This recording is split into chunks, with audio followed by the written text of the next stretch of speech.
All right, so moving on, we have our second panel discussion for today, and this is the final panel discussion, which is titled The Future of Workforce Management, Strategies for a Dynamic Environment. And for this, may I call upon our panelists. First, we have Mr. Vikas Maheshwary, Global HR Transformation for Biocon Biologics. Can we have you on stage, sir? A big round of applause, ladies and gentlemen. You can take any of these. Yes. All right. So next we have with us Mr. Srinath Gururajarao, Senior Vice President of Simple Energy. Can we have you on stage, sir? A round of applause, ladies and gentlemen. Third, we have with us Mr. Ranjan, Phadke, Vice President and Human Resource Leader for Genpact.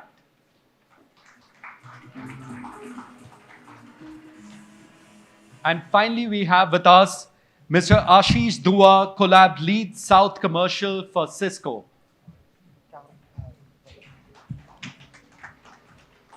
Please, sir. Yeah. And to moderate this discussion, may I call upon stage Ms. Naina Acharya, Associate Director of Learning and Economic Insights Group at Dun & Bradstreet, India, who will lead the discussion. Over to you, Ms. Acharya. Thank you, Kaustav.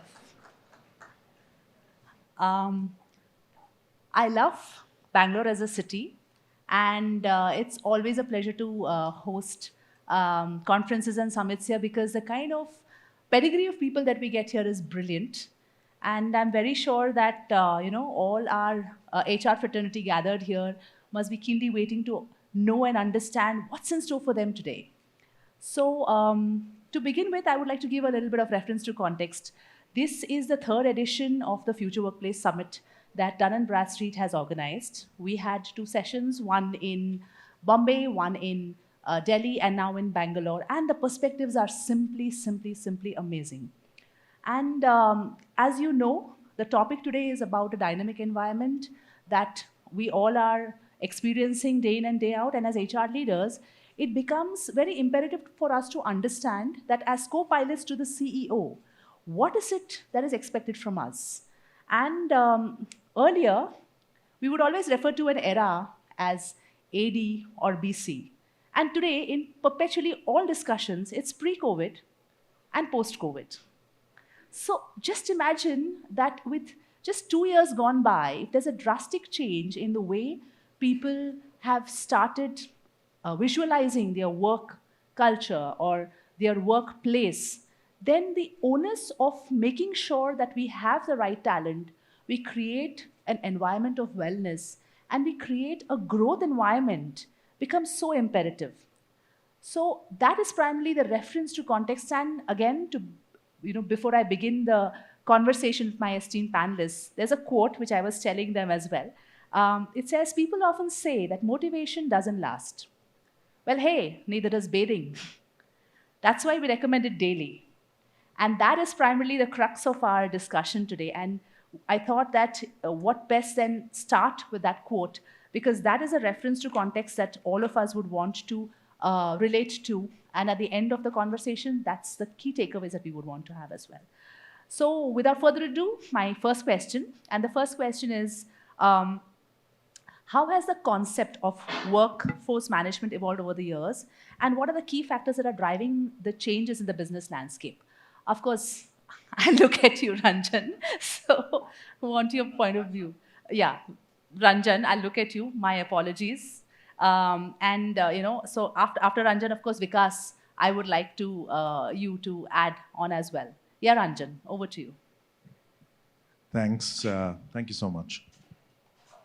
So with what we heard in the last session and how you've started, it's a very loaded question, right? Because everyone's looking at it pre-COVID, post-COVID. But let me just step back a little. The concept of business for many, many years, till the last decade, was around land, labor, and capital. These 3 things were fundamental to start a business, to start work.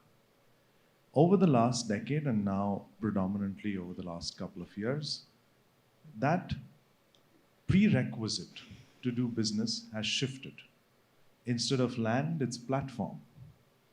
Instead of labor, it's AI. And capital remains capital, right? You can't do anything without money. This fundamental shift in how business is started also relates to how workforce changes have taken place over the years. With these two factors, the predominant nature of supply of talent over the next few decades will now reduce to the point where people will have to be skilled at a particular level to take decisions. Okay. And I know that there is a diverse set of businesses, so I'm predominantly talking from a background of, say, the IT, ITES, software era. It will still be relevant to manufacturing as well, but the way the workforce will be structured in the future will be around decisions. And let me give you a small example and why I say that. With the advent of generative AI and AI, many of the tasks will become simpler to do. And you will get prompts, and the companies that will win are the ones who will build the best self-help tools. And you're seeing that every day. So what remains for the person to do? What remains is to take a decision. Right. That's a skill which will come about over many, many years now. And when I say decisions, people's thought always goes towards, oh, this is going to become complex. That means that everyone has to be upskilled to take much more complex decisions, which a tool or an AI can't do. But that's not true. Take the simplest example, your food delivery app. Everyone orders, and then sometimes you get a package which has something missing in it. Right? As intelligent as the systems are, they ask you to take a picture of what's missing, which is not possible today, right? But when you go through all the points, at a point there is a query for a refund or you want something else, and it will say, I will pass it to a human to chat with. At any point in time, there will be a decision which will have to be made. Now, these are simple decisions, and there will be complex decisions if you go from a spectrum of just food delivery to healthcare, etc. But decisions will be the main driving force of how we design workforces around the concept of the fact that business will change from the genesis of platform, AI, and capital. Fantastic, fantastic. I mean, you put it quite well, Ranjan. But just to add a little bit on this, Vikas, what I would like you to also highlight on the fact is that remote working has become a kind of a preferred way of working, or people would want more of a hybrid environment these days. If you could throw some light on a couple of good practices that the companies are doing to make sure that they fit in quite well into the modern needs of a modern workplace, that would be great. Well, is it though? I mean, I keep hearing that remote working is now the preferred mode of option. I think the jury is still out there. I mean, definitely there was a pre-COVID, post-COVID. As cliched as this theme is, as much as we have to talk about it, the fact is that pre-COVID we used to throw people at problems. Yeah. Right? I don't know if you heard the song Brick in the Wall. Every time I hear that song, okay, I think that we used to be another brick in the wall. Yeah. Today, employees, especially during the whole COVID phase, we realized that these were the true assets. And therefore, they are no more a brick in the wall. Manning is not the only metric that we chase, not the only hero of the story. We look at outcomes per employee more than the number of people. I think some of the good practices that should be looked at, something that we've also done is, so we went back to the drawing board. Okay, we said that everybody's talking remote working. We are a manufacturing setup. How do I send people who are at the plant manufacturing stuff in the assembly line operations and say go work from home? I can't ship the machinery home. But at the same time, there was a separate set of persona in the workplaces which possibly needed this. So we started going back to basics, and we said we'll do something known as a job evaluation. I don't know if you remember this Hayes methodology of JE, okay? And we realized that, we could now identify that which are those roles which really qualify for a work from home or work from anywhere kind of an opportunity. So that was the first thing. The second good practice to pick up is that, listen, let's revisit this whole word flexibility. I don't know whether we've really cracked the code there, because if you're saying that the generations today, they are expecting work from home, I would tend to disagree. I think what they're looking for is flexibility. An interesting statistics there is that since 2019, there have been 343% increases of the word flexibility in every company's EVP. Right. Okay, and 77% higher engagement of Gen Z on this word. When they see flexibility, they look at it. But flexibility, I think there's one company which cracked it, was Unilever. Okay. When they came up with YouWork, I don't know if you've heard about this, which enables people to pick up assignments within the organization over and above their work. Okay, Augie, my dear friend, he alluded to it by talking about skills, etc. So I think that's the second thing that you need to do, which is cracking the word flexibility and redefining it for your organization. The third, the most important piece, again, would sound cliched, some people will not like me. Managers are at the heart of all of this, okay? We spoke about Zoom fatigue during COVID, okay?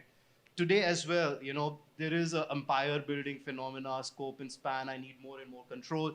And then when you have an organization like ours, which is distributed across countries, and I have managers sitting all here and there, and they are not able to get that face time and the coffee conversations that you spoke about, it's a difficult one.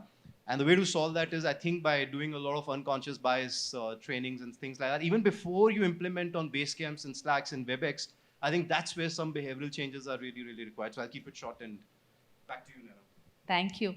Well, you touched upon a lot of things, and what I'm trying to do right now is also correlated to a couple of other aspects which have been quite, they've been a part of boardroom discussions these days. So first things first is globalization has happened.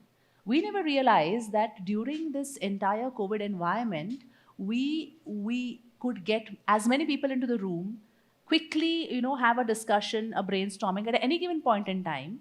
And of course, in the interest of the business. So words like agility, low turnaround, low tats, okay, and focused discussions with getting everybody and anybody in a meeting room, which is pre-decided, calendarized, so that everybody can prep.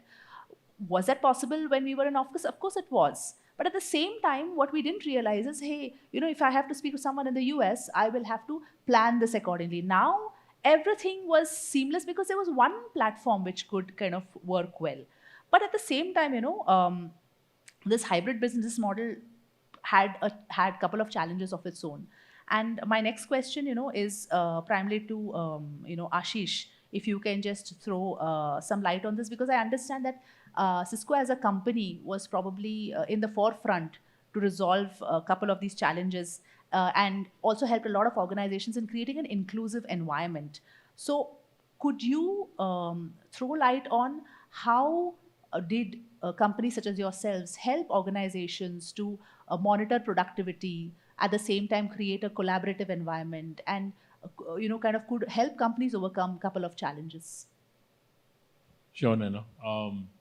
See, Cisco, as you rightly said, when the pandemic struck and we were all dispatched to homes like any other company, we were actually pretty much doing the hybrid work without knowing that we were doing the hybrid work, right? So work from homes by different selective departments, different functions were already there. So we were not really stressed to really go back home and actually start working, right? I mean, I know a lot of companies who actually struggled for even laptops. The demand for laptops actually soared pretty high. So we didn't do that because we were kind of prepared, not for pandemic, but for the working like this. Even now, if you see, we have platforms where teams are actually choosing to work from, home offices. I won't say work from homes. So let's say engineering teams are actually coming on Mondays and Wednesdays. Maybe finance guys are coming on Thursdays. And this is all geo-centric as well. Maybe teams in Delhi are, completely, modifying their own hybrid work style. Teams in Bangalore, based on traffic condition, based on whom they have to interact with, is changing the complete landscape, right?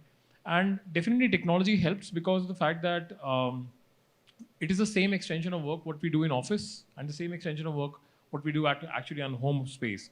As Naina mentioned, messaging a colleague in a different time zone altogether is now not a problem, right? I mean, definitely you can set quiet hours when, even if I message right now, if it's urgent, the person will not be disturbed, right? It's as simple as that.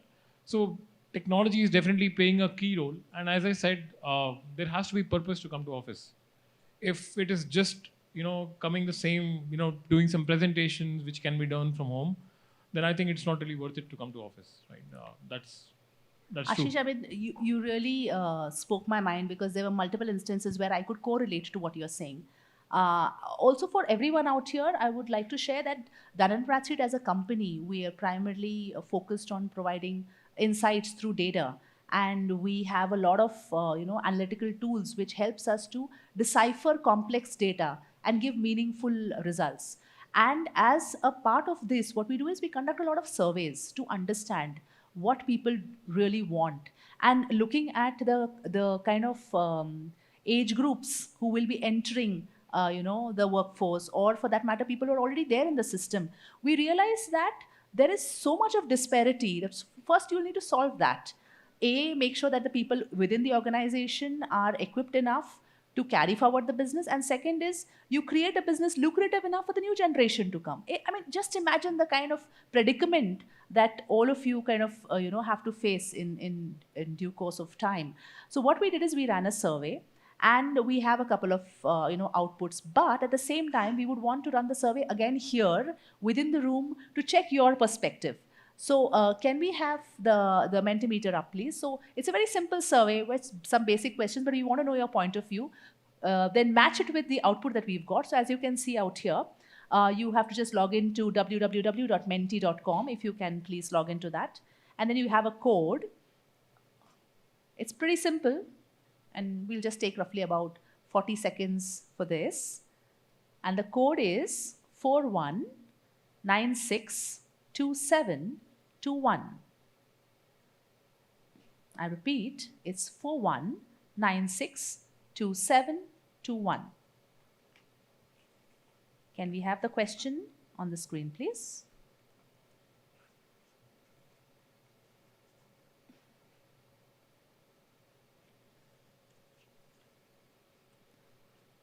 How well do you think your current employer adapts to employee needs and requirement?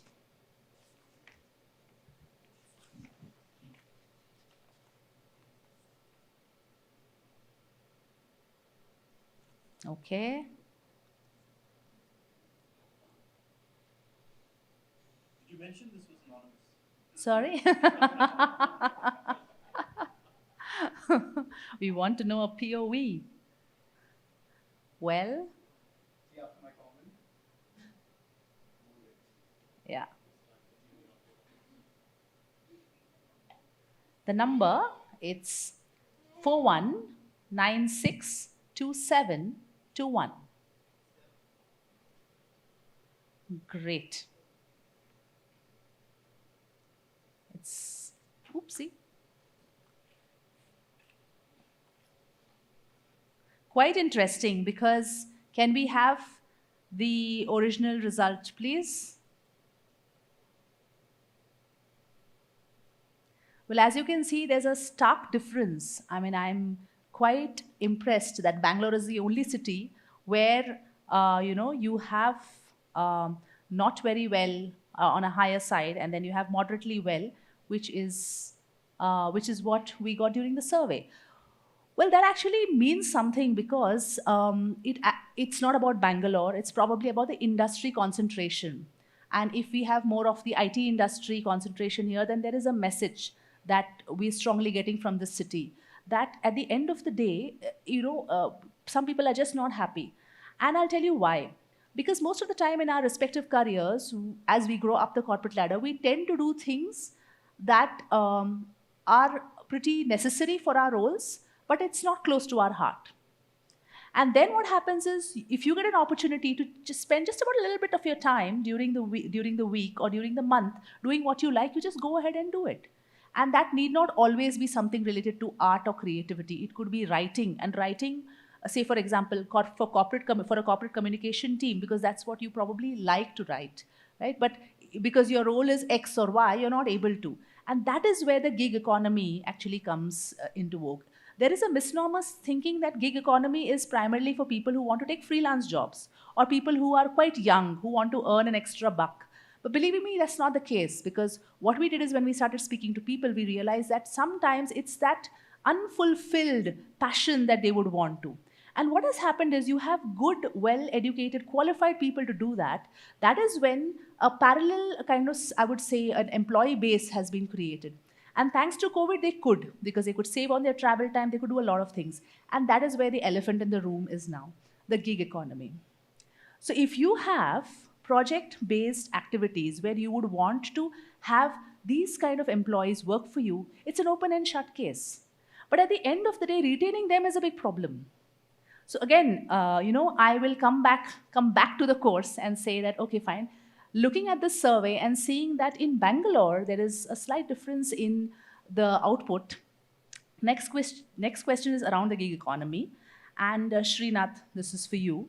More and more workers are seeking flexible environments. And then how can organizations actually integrate gig workers into the mainstream business? And if you could please emphasize on the kind of governance policies that you will have to keep in mind to safeguard the interest of the business, look at the profitability, look at the quality, then that would be great for us, Srinath. Yeah, thank you, Naina. I think wonderful question. We have heard gig for last 2 to 3 years now. I come from a manufacturing sector. We manufacture electric vehicles for business, and we are called as Simple Energy. Gig economy for us was a definite talent strategy. Why? Because we were in a very niche industry, very nascent industry. EVs were just picking up. A lot of research had to go into it. And just to give you the complexity, the nature of what we were designing, it needed expertise in short spurts of time. So you could not have a full-time qualitative talent sitting there and working and solving those problems for you. So your net had to be cast wider. We had to tap into global resource pools, global research pools, and institutional knowledge to be able to crack the problems and make it safer, make it more agile and competitive in the landscape. When I say that, the scooter that we have built gives you mileage kitna dega? 212, right? So no other competition has what we have now. 90% of the products, 1,300 odd components that go into the vehicle we are an OEM. And we were able to do that by consciously adopting a gig economy, consciously engaging with the gig research work, and tapping into the institutional knowledge that exists within India and outside the demography. Now, it worked well because we were able to craft those roles, define those roles very well of what we need, and break down the larger complexities into shorter spurts of projects and timelines and deliverables. Now, to be able to do that, we use technology very, very well in terms of what and how we could integrate within our systems, and to keep it alive and continuity of that, because research is not just one time and you're done, your vehicle goes out and you're completing it. It was not that. So we had to literally ensure that the engagement continues, the knowledge and expertise builds on from where we stand today, and also be able to create those differentiators. To be able to do that, HR had to bring into the table to be able to understand the roles, understand the nitty-gritties. Just the complexity of it, one battery pack where your energy drives instead of an engine to the scooter contains about 200 odd cells, individual cells, and each of those cells has their own discharge and charge rates while driving, right? So, and what happens is there's a lot of heat that comes out. And to be able to manage that in dynamic environment, the research that goes into one single square meter of the battery pack, you need at least 100 people doing and researching about it, right? So the knowledge per square pack is much, much higher than a traditional industry. I'm just relating it to the current industry, which can add some perspectives here. So to be able to tap and understand the latest in that research, to be able to make it safer, because this is a vehicle that is running on the road, a life is sitting and experiencing that product. We had to put in a lot of energy, focus, and craft the roles in such a manner that it is engaging, it is attractive, and it also comes with its own benefits of the workforce who will continue with you for a longer non-gig mode, right? So to be able to do that, it's a definite strategy. We worked on a motor which has 1 Tesla energy at a 4.5 kilowatts. We never had that in the Indian landscape so far. So we cracked that.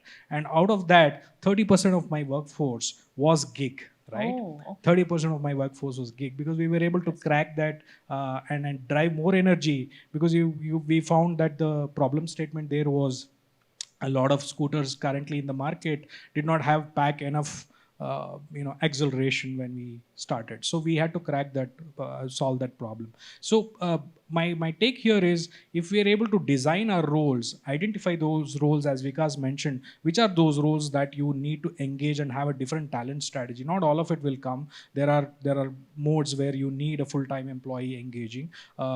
But you need to consciously choose, okay, I, as a strategy, as an organization, say 10% I will move into gig today. It has its own benefits. It definitely has its own benefits. Well, Can thanks. I chime in on that one? Yeah, and because I would really want you to also touch upon one aspect where, as you were speaking, I just realized that do our on-roll employees or full-time employees feel a little intimidated with the gig economy? Because that is very critical. Unfortunately, we live in a world where now everything becomes, replaceable. So if you have the gig employee in the system right now, where your output is faster and it's project based, your overheads go. So as a business, then afterwards, you start thinking about it in a different way. Alternatively, with the employee point of view, they say, hey, that means I'm replaceable. I think that's one of the critical aspects which will need to be resolved. So what's your view on that? And of course, Ranjan and you can also kind of pitch in. Yeah, I mean, I'll tell you, there's a book called No Job Operating System. I mean, the answer to that question lies there in like 340 pages. Wow. But I'll tell you what Srinath was saying, okay, about using gig workers. This is so deep. Me as well, when I picked up this role, I had to look at transformation, implementation, this, that. And the first thing my boss told me is, how many people do you need? And here we had a plan of hiring, etc. I said, how about we, kind of make a POC of a gig kind of worker. So today we have 28 people working with me. 6 of them are internal gig workers and the rest are external. Wow. Now, that obviously saves some money. Now, coming back to that question, that what does that mean for the other people? Because people see this, right? Yeah. And they're like, okay, they're getting people from outside for certain specialized skills, and then what about me? And this is where I'm saying that there is something that I've been talking about for the last 1.5 years. Ranjan has heard me talk about it, many others, which is the skill-based organization. What you said, Srinath, about roles. I'm just taking it deeper to say that every role in the organization has a success profile which has a list of skills, and these are not 30,000 feet in the air fluffy skills. These are nothing like communication, interpersonal, none of that exists there. In my context, it'll have things like autoclave, which is a certain kind of a machinery. And then you would have technical writing on a certain brochure. Now, when you break a role down into these kind of skills, and then as Augie said in the previous panel, he said, make those skills visible. Let there be an internal mobility kind of a platform where I, as an employee, can see the multiple gigs available for me over and above my job for which I'm paid. Now that's another one. So if I'm going to pick up people and say, hey, listen, I've got this one thing, you should do it, because you are aligned to my culture, my values, etc., etc. Great things, but where's the money, honey? So, so that money has to be out there in the visibility. So if you are able to solve this through making these skills available, making these gigs available in a platform which is easy to access, and then the biggest challenge you will have is that my manager would say, hey, listen, I've got 10,000 other things lined up for you. Why would you want to do this? And that's where the whole change management effort comes into place, where if a manager is able to let go of a resource for a specialized skill for a few hours or for a few weeks, he or she also gets a resource for a specialized hours for a few. So it takes time to get into this journey. It's not overnight, no magic wands, but that's the way I think we should solve it. Don't move without designing your success profiles, without designing your roles, and without designing your skills per role. I just realized that this will help us, prioritize a lot of things, isn't it? And sometimes it may so happen that you would require a skill for a specific project. It need not be in the system perennially. So I think this is a brilliant way of putting it. And I think even for the employees, rather than getting intimidated, they should know that just like you have a repository of books to refer to, if you're in dire need of some knowledge, you have a repository of skills which you can use, and then accordingly kind of get it up and running. I just had one additional point. So we have moved from the traditional HR reporting and analysis of headcount, attrition, all of that is now relatable to skills in the organization. Right. Skill is the big data now. Absolutely. So the big data is the skill. So we have a dashboard which tells us what skills have come and at what proficiency levels and what skills are needed and what skills are going out. So basis that the planning goes Yeah, on. but I'm And wondering why Ranjan is quiet, because Genpact was the pioneer in all of this. They came up with something known as OHI, Yeah. Overall Health Index. Ranjan, you want Yeah. to talk about that? Yeah, I was just waiting for everyone to finish. So, and thanks for the lead up. So, yes, of course, Genpact is a pioneer. We have a platform called Genome, which has been working for years, and which prioritizes what you said, Srinath, a skill-based workforce. We also have something which is a constructive area to be able to match all of these skills to what the demands are internally. Internally, we call it as simple as talent match, but it works beautifully. And over the years now, it's reached a point where 80% of whatever roles we need are fulfilled through talent match, through the skills repository. But having said that, for me, these are two separate things, the gig economy versus trying to match skills to the demand that you have internally. The latter, which we spoke of, is a need. We have to do it in every organization. One, to be aware of all the skill sets that you have. Two, to be able to match it to the demand that you require. It just makes you faster, nimble, more agile, to all what you said as well.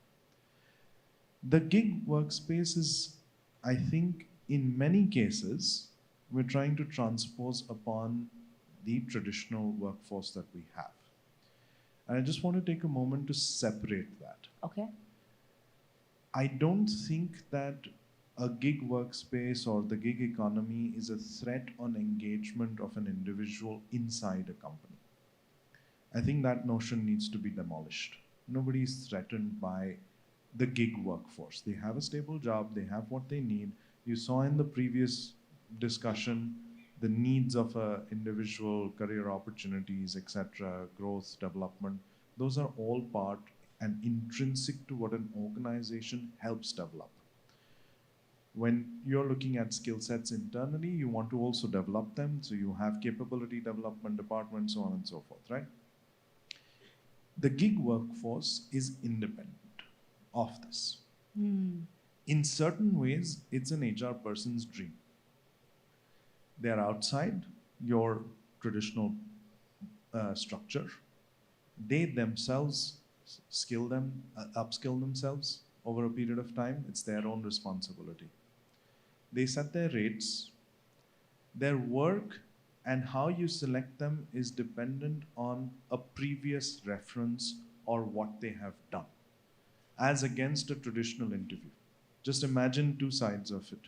Traditional interview, you'll have 3, 4, 5, I don't know how many rounds, and people are just passing the buck up the ladder so that, oh, I like him, but I'll take him if you like him, right? So on and so forth. Yeah. When you take somebody in from the gig economy, there will probably be a reference or a comment from Srinath that they worked on a project, they did wonderfully well.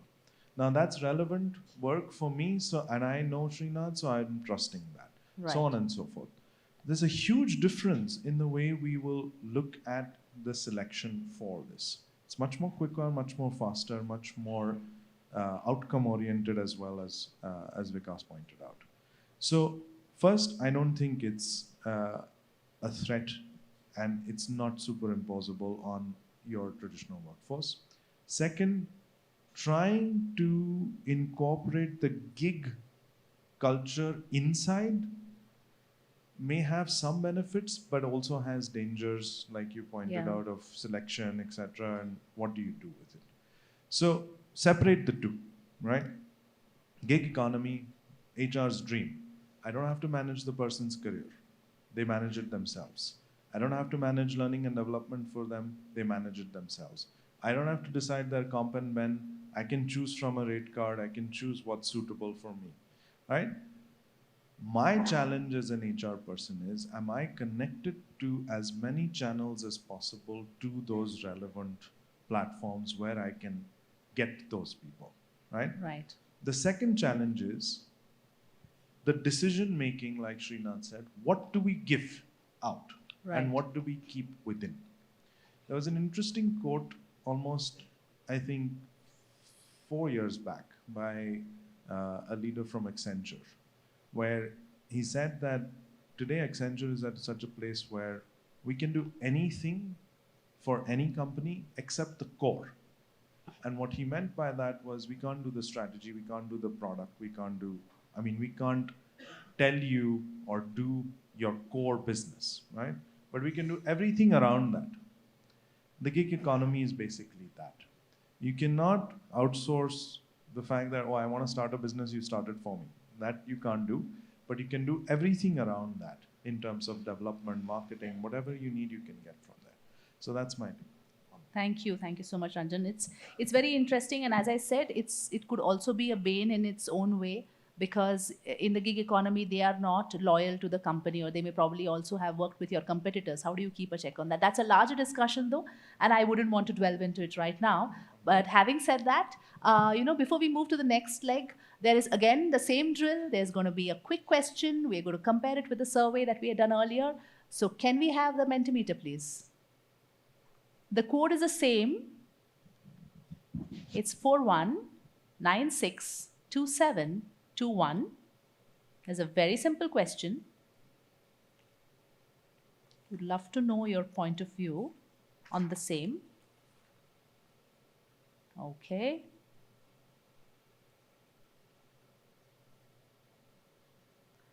Wow. Bangalore just amazes me. So I'm truly amazed, because can we have which of the following trends do you think will shape the future? And can we have the original survey, please? And it's really amazing to see everyone participating. It's brilliant. Which is where I'm. Smart offices, they said it's very low. Yeah. So, which is where, I mean, at the end of the day, I think this market is very interesting. I think we need to explore more or conduct more surveys here, because I'm getting a lot of different aspects. So without further ado, I'll just move to the next question very quickly. And that's around the new age technologies. So when we were having earlier discussions, the question was, should I just jump on the bandwagon and kind of look out for tools and whatever avenues available just because my competitor is doing it? How do I actually know where to put my money on? And if you have the buzzwords like AI, ML, NLP, generative AI, and all these things that are happening, will it make my company look good? So there are a lot of questions around it. And then what we thought is, why don't we just ask our experts here and typically say that if AI and tools that help automation are transforming job roles, then how can workforce management anticipate the impact of technology on the workforce and prepare for the future of work? Because at the end of the day, if you look at the core topic of this particular discussion, it's around creating a future workplace. So if the workplace, do we have to douse it with a lot of technology, or do we have to cherry pick, or do we have to intelligently integrate the same into our business? And my question, is to Aashish. And around this, I'm very sure you must have experienced a lot of companies who come to you for seeking for solutions. So how have you kind of helped them as a business partner? So as you rightly said that technology should not be imposed, right? AI, generative AI is definitely new, but AI is not new, right? Technology has to adapt, and users have to adapt to those technologies to ensure that work is done. I think one of the panelists mentioned that AI is fine till the decision making is still humans, right? This can be supportive work. This can be more collaborative work. This can be where I get my summary of the meetings. This can be where I can get into a meeting room. Employees can get into a meeting room, and everything is very seamless. But definitely there is some ethical boundaries where AI is not taking any decisions. They may help you gather data points. They may help you collaborate better. But right now, I don't think so. We are at this point, and I don't think so that we should cross that boundary where AI is given the task of taking decisions on humans' behalf, right? Actually, my 12-year-old actually asked me this question that, Dad, what do you think? AI will supersede humans or not? I think I went back to *Sapiens*, the book, right? And I think as we're on top of on top of the food chain, right? Still, of course, right? So I don't think so. With that point, uh, I think we will keep the AI as a collaborative tool, whether it's a generative AI or a LLM models or a real-time multimedia models. But I think we will never let them cross that boundary, which I feel. Over to another panelist. I think we've used two specific instances generative AI of late. We wanted to try our hiring strategies using AI, generative AI. So we used a tool where job description and resume is collaborating with each other to generate questions and seek answers and explore the individual's capabilities and also document the skills whilst the discussion is on, but also ensure that the final decision is taken by the panel, not from the ones who are selected, but ones who are rejected, so that we are eliminating the biases that might play into the system, so on and so forth. And it has yielded so far better results as compared to previous instance of how we hired people. Right, and second one was in the revolving around the well-being initiatives. I think most organizations these days do it. We structured the contract renewals of insurance providers to ensure that the well-being aspects are specifically personalized to the environment that we are in. We operate in Bangalore, we operate in Tamil Nadu, right? So there are specific types of environment that the employees work in, right? In terms of their food habits, in terms of the environment that they're surrounded with. So typically what we did was we did a study of our employee base and the illnesses that bothered them and their families, and then structured the contract and engagement activities revolving around well-being in the future year to ensure those are addressed adequately. And there are campaigns both in person and offline which supports that ecosystem of driving down the illnesses, and this has yielded fantastic results. I recommend it to different organizations who would want to try it, and it yielded great results. For example, my absenteeism, my sickness leave has come down to single digits from the double digits it was. We have been doing it for the last 3 years now, and it has worked wonders. People are more healthier and more agile now. Excellent. I mean, this is the proof of the pudding at the end of the day. Having said that, I have a different view though. I always believe that humans, the kind of, one-on-one or the empathy that humans give is completely different than what a system can give. And I'll just take about 10 seconds giving an example, because if you're just speaking to a bot and saying, thank you so much for sending my luggage to Kochi instead of Kolkata, and the bot says, we're very happy to have served you. I'm very sure your experience was good. And you're like, what is this? That's one. Alternatively, I've got a friend who was telling me that they have a bot, and if you have any issues with the machine, all you need to do is just tell the bot that, hey, you know what? I have this particular problem. And the bot says, just leave your machine on. And she said, next day I came in the morning, all my files were there, everything was done. Now, just imagine a scenario where you will have to probably raise a ticket and call them specifically, and then go to the department and hand over your laptop and wait for another, or wait infinitely till the problem is resolved, vis-a-vis a situation like this. So I believe it's a boon and a bane as well. And I think technology must be used in a way where they act as enablers to the system. Because ultimately, you would want humans to use 100% of the capacity of their brains and kind of bring a lot more on board. What a machine can do is just learn from you, but I think pretty soon they'll surpass us as well.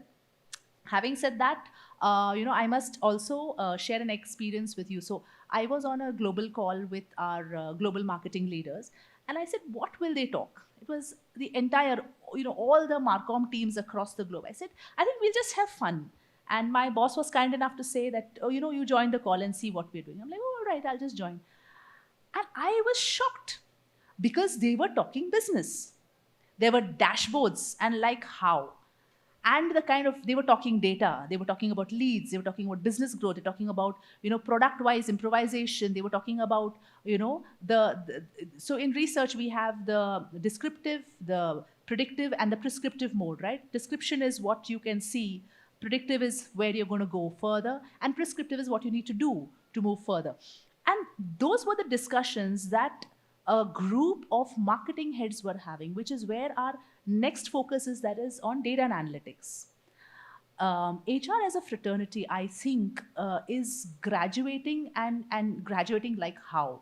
Because the kind of discussions that you have today is with data, and which is where my next question again is, and although I would want everyone's view, I'd like Vikas, your view as well, and Aashish, your view as well on this. Because what's the role of data analytics and workforce matrices, which are helping in optimizing workforce management and helping company taking informed decisions, whether it's related to attrition, benefits, or for that matter, even coming up with packages for your employees. And that would be very interesting if you can just share with some examples of how you use data and analytics to take informed decisions. I'll give you one-line answer first, and I'll give you a use case. All right. I think the role of data per se is to make an employee happy. This is the conversation you and I had pre-panel. Now, how do you define a happy employee? Is pretty much a productive employee. An employee who's, there are enough examples out there that trophy perks don't work, bean bags don't work, coffee machines don't work. At the end of the day, what works is if employee is happy because the person is productive and is being rewarded for that. Right. Right? And data can play a big role. I'll give you a use case. I'll get two, in fact. One is a very recent one, which we're going live with. The use cases of an MR, the people who go reach out the doctors, etc. Now imagine an MR has a hierarchy, right? There are sales managers and all of that. Now in the morning, you get a nudge. The MR gets a nudge, okay, saying that, listen, you had a KPI run rate for the day of about 100 rupees, but you're going to be able to achieve only 80. Now this whole predictive, prescriptive, you will see it in action. You'll be able to achieve only 80 because of so-and-so reasons. However, if you want to protect this 20, your colleague Aashish, who sits in some other geography, he's got 4 extra leads in the funnel, which if you speak to him, you can work on it and maybe close it. Now that's the action, that's the prescriptive that the nudge is giving, all right? If that happens, then the daily run rate of that productivity can be, or the KPI can be protected. A similar use case is where a retail store, and this is from a previous avatar, that in the morning, the store manager in the retail setup that I was would get a nudge again, saying that, listen, 4 of your people are on leave. However, the expected footfall for the day is going to be at X number. So you are on a shortfall. However, the Ibn Battuta Mall, the store there, they have 4 extra people because there the footfall is less. Do you want to get these people dropped to your store? Brilliant. The message goes to the transport desk. Now somebody would say, oh, this is ERP. No, this is not ERP because there's a lot of predictives that are happening here. At the heart of it, what lies is that first and foremost, this is an HR problem. Because what is our purpose really? Our purpose has to go beyond experiences and attrition and all of that, and to say that how do we unlock value for business? Right. Okay, and that's where our core is. The way to unlock value for business is by managing performance. Right. Performance management has always been, end of the year, judge and jury, all of that, okay? The HRBP and the manager sits, one judge, jury, and says ugly, good, bad, etc., etc. But I think we have to anchor it to daily performance and be proactive, and this is how you do it. Right. So get your data lakes in order, get your KPIs in order, because our KPIs are still intent statements. Right. They have to have a cause and effect relationship. If one KPI goes down or misbehaves, then what is the impact across the value stream? That's the start point. And then, build in your tech and everything. We don't have time to cover all of that, but that's how I think we can solve for things. Absolutely. Ashish, when you kind of share your point of view, it would be nice to know, along with data and analytics, the aspect that you will touch upon, if you can share your insights on a couple of, hybrid work models which organizations are embracing these days. That would be very interesting for us to, because then we can correlate it to, how these tools are kind of, or hybrid work models are helping companies monitor the productivity and collecting data so that they can take informed decisions. If you can please share your point of view on that. Sure. First of all, Cisco does not believe in absolutely monitoring the productivity. I never got a call from my bosses saying, Aashish, what are you doing today? Some of them may not know right now why I'm here, right? Although this is very productive. So, Okay. So I think it's very outcome based, and as Vikas mentioned, actually the performance review should not be a surprise, right? It is almost on a weekly or a daily basis that you can actually do a check-in, and your leader can actually come back to you with saying, okay, what's really wrong? Because the idea is that once a situation has actually happened, maybe because of you or maybe because of somebody else, you can't go back in time and change that, right? And that experience will be either great or bad. So idea is to arrest, or I would say nip in the bud then there itself. And it should not be a surprise that, okay, in the end of the performance that, okay, why it is, great or not excellent, right? That's the idea. Coming back to hybrid work, I think as I mentioned, Cisco, we were pretty much enrolled for that. We were already doing that, although the name was not there. And right now, a lot of my colleagues across geos, they do hybrid work. Some of them completely, remote based. So if you go to, Europe-based colleagues, there are a lot of people who are actually completely on work from homes or working from their home offices, maybe coming to offices once a month. Let's say if there is an event or if there's a review, something like that. Lot of my support colleagues in Cisco, we call it stack, right? They definitely work from office because there's a lot of camaraderie required, a lot of lab engagements required for them. For us, people in sales, it's mix of both. So it is not hybrid work. Definitely should not be equated with remote work. That is not the idea, right? It is an umbrella term for more flexibility, for more trust. So unless you can't make hybrid work with only with technology, you can make hybrid work make hybrid work only if you have the underlying trust, right? Otherwise, there's no point. But Aashish, you know what? Purposeful presence. This is a term that is being discussed a lot these days, and I believe that at Cisco, this has been taken very seriously. It would be interesting for us to know because I've heard different versions of it. And of course I would want to know your point of view as well. So purposeful presence for me is why I'm going to office. Is it to show my face to my boss? By the way, my boss doesn't sit in the same location. She's actually in a different location altogether. So what is the reason? What I'm not able to do at home, or what I'm achieving out of to go to office? See, because if you see pre-pandemic, this is the cost of living to commute, right? Now it is cost to work, right?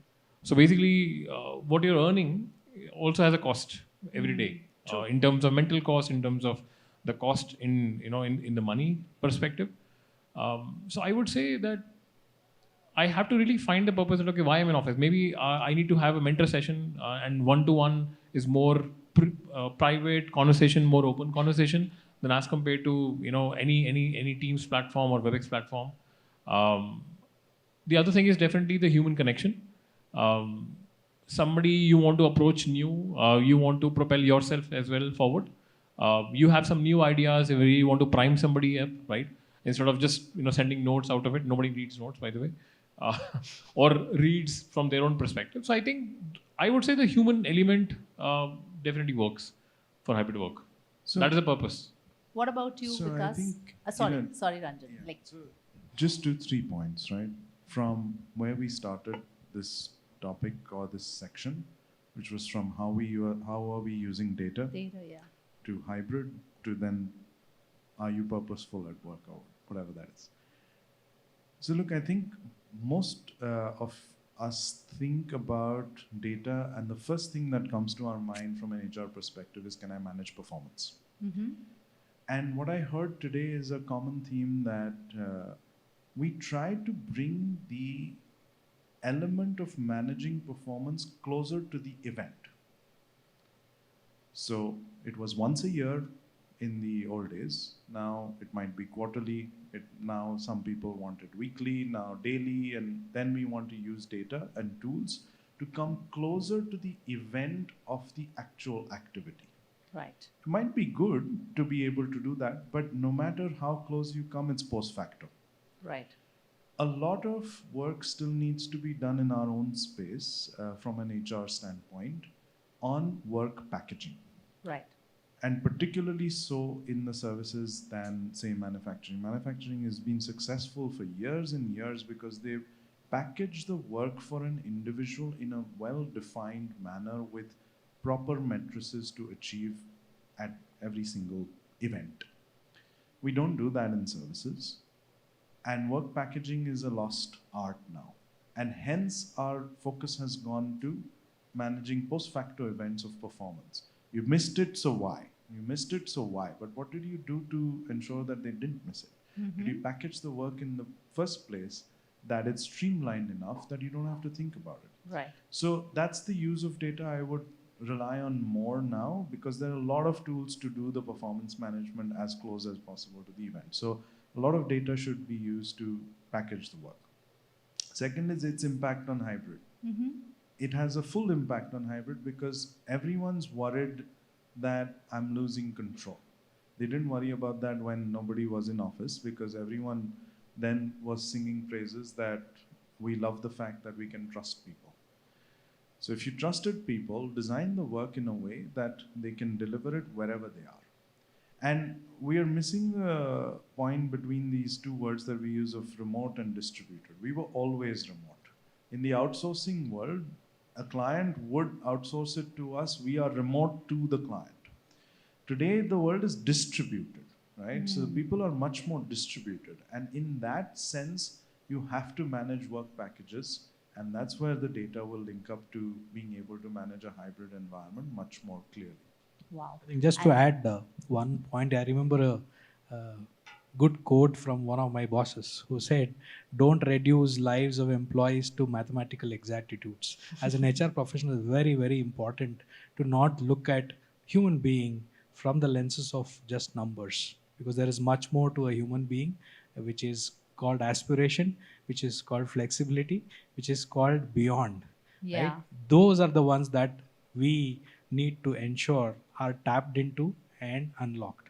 If we don't look at it and just drive it through numbers, then I'm sorry, it is a failing train. Wow. I mean, that is quite profound, and it's quite close to my heart as well, because I will absolutely agree. And, with that, we come to the last question, which is very critical today, because at the end of the day, in the changing work dynamics, what has also changed is the way people perceive benefits.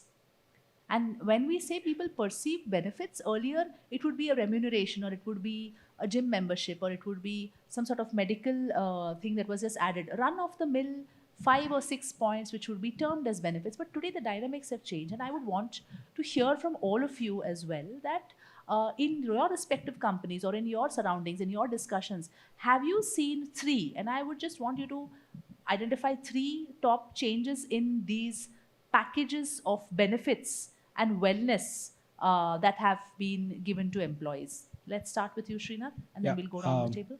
One, definitely on the wellness aspect of it, in terms of ability to, or choices for the employee to tap into multiple resources to cater to their own current realities, right?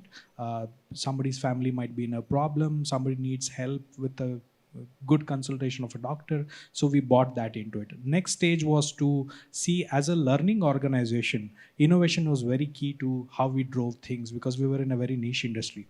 So to tap into that, our benefits also included education allowances and learning allowances and flexibility to complete a new course, a new certification. This is not new, but we ensured that it is tied to their own growth aspirations, right? So when we framed a policy so that they could grow along with their education knowledge that they bring into the table, it yielded results. In year 1, we were 83 patents. In year 2, we were 273, and this year probably we will do about 470 odd patents. I think these 2 things stand out. The rest of it is as we go by. We've added a lot of fun. We drive, as a use case study, we drive innovation trains. We are 100% work from office. So we have a Thursday train that runs across desks collecting ideas, right? So it kind of creates a small awareness about the importance of innovation to the sustainability of the organization. Wow. So I think those 3 stand out. Naina. Ranjan, how about you?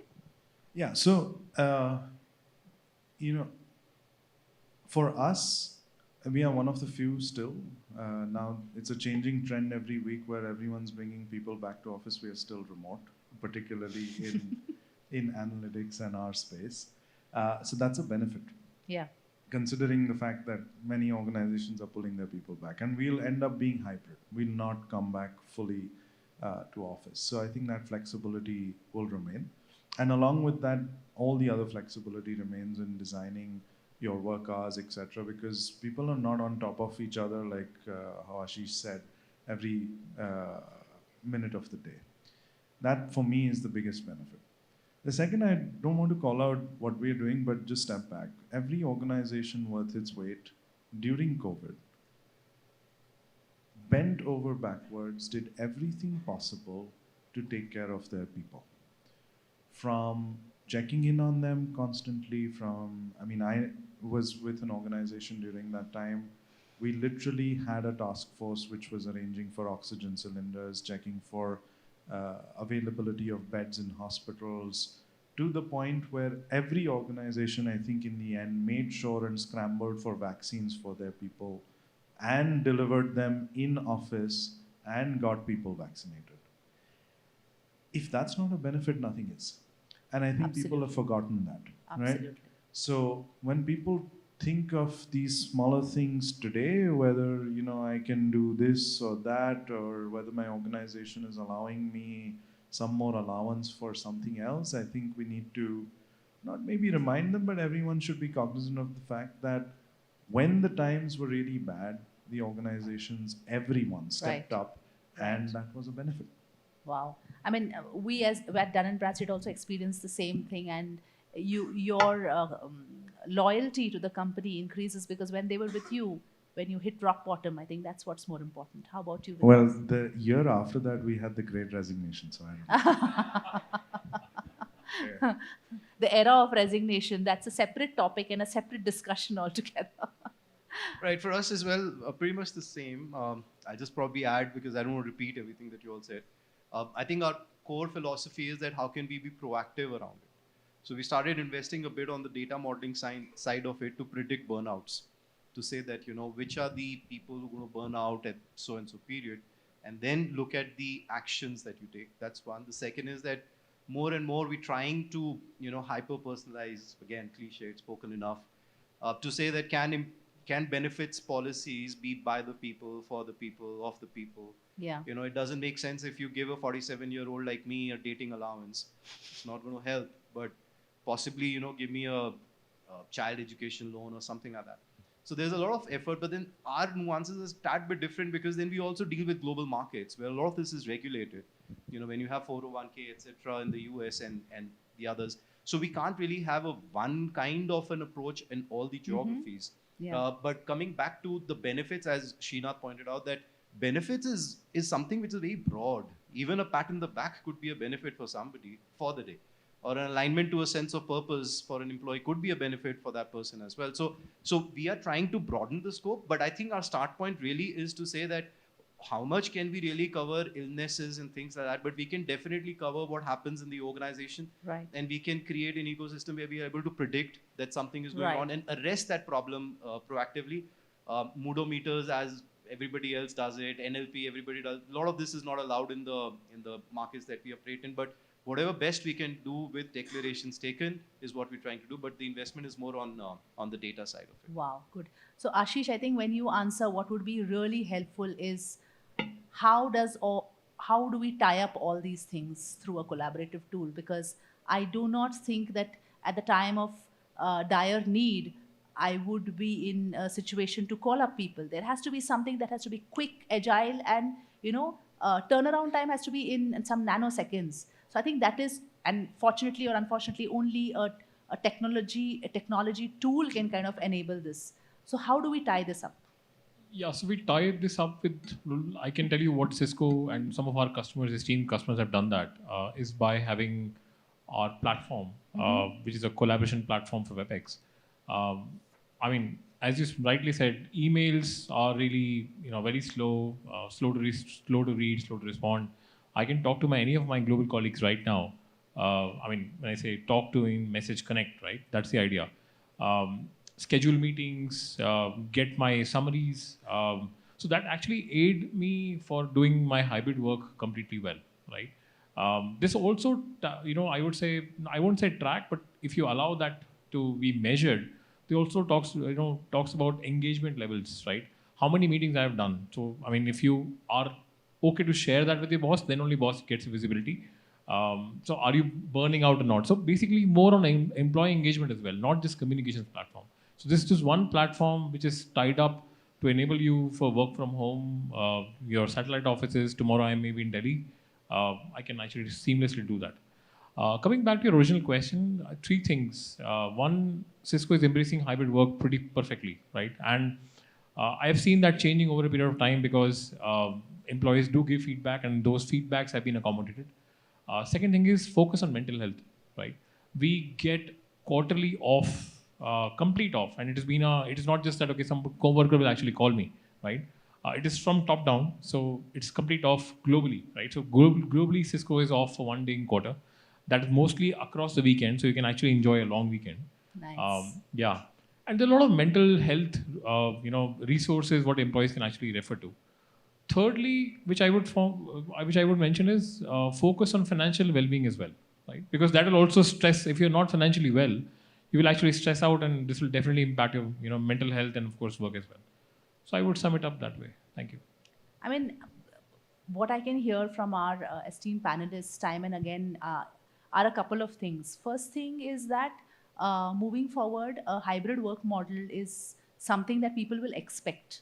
It will be considered as a norm. Having said that, as people who are at this side of the business, it's important for us to know that if that is the ask, then are we able to have a proper strategy in place to identify the activities that are involved, the kind of resources that we would be happy to give a work from home or a hybrid model. But a one-size-fits-all strategy will definitely not work. So that is the first thing that I hear. The second thing that I hear is that gig economy, as much as it is talked about, and the fear is that you have to keep your employees motivated, saying, hey, they are not going to take up your jobs, is actually the other way around.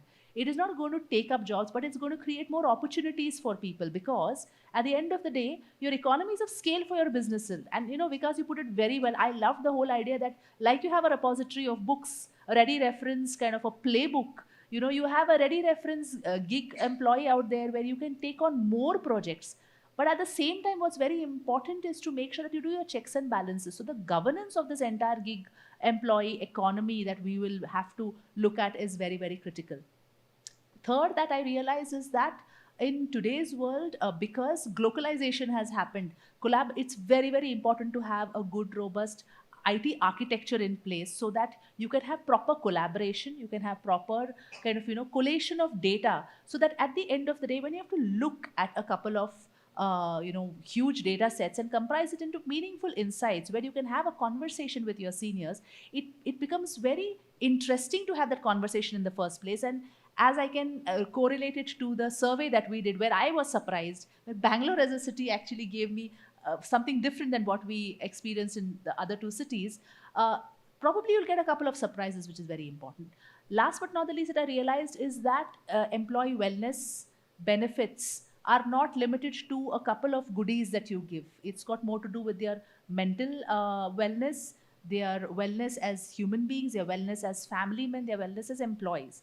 And, I would like to conclude with two quotes. One was a very interesting one, that I read, and that was by Sir Ken Robinson, who's a British author and orator. And he said, to win the marketplace, you must win the workplace. I mean, it's so profound. And last but not the least is, when we look at strategies, we always think of return on investment, But what we discussed today, I realized that there are a couple of things where we'll have to pay a higher price, because there's always a higher price for return on ignorance. So these are primarily the inputs that I have got, and I've had a fabulous time. I hope all of you all have had a fabulous time and fabulous takeaways as well. With that, thank you so much. Thank you. All right. Can we have a huge round of applause, ladies and gentlemen, for our panelists? And may I request Ms. Acharya to hand over some mementos to all our panelists.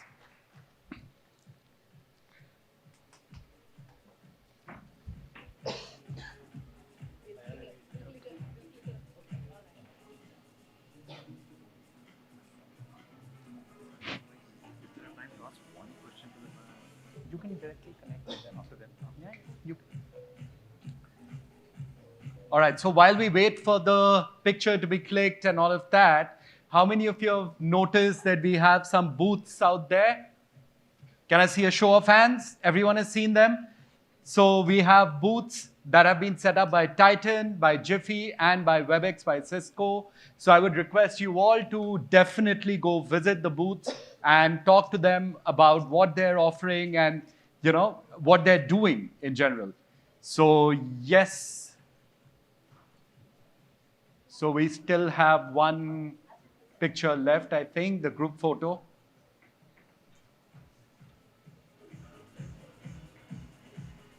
Thank you so much, Ms. Acharya. And a huge thank you to all our panelists. A big round of applause, ladies and gentlemen, for all our panelists here. And with that, like all good things do come to an end eventually, we come to the end of today's Future Workplace Summit 2023. But before we part, I would like to extend our sincerest thanks to all our event partners today. Our title sponsor, WebEx by Cisco. Can we have a huge round of applause for them? And our co-partners today, Zeofin Technology Private Limited, Jiffy, and Titan Company Limited. A big round of applause, ladies and gentlemen.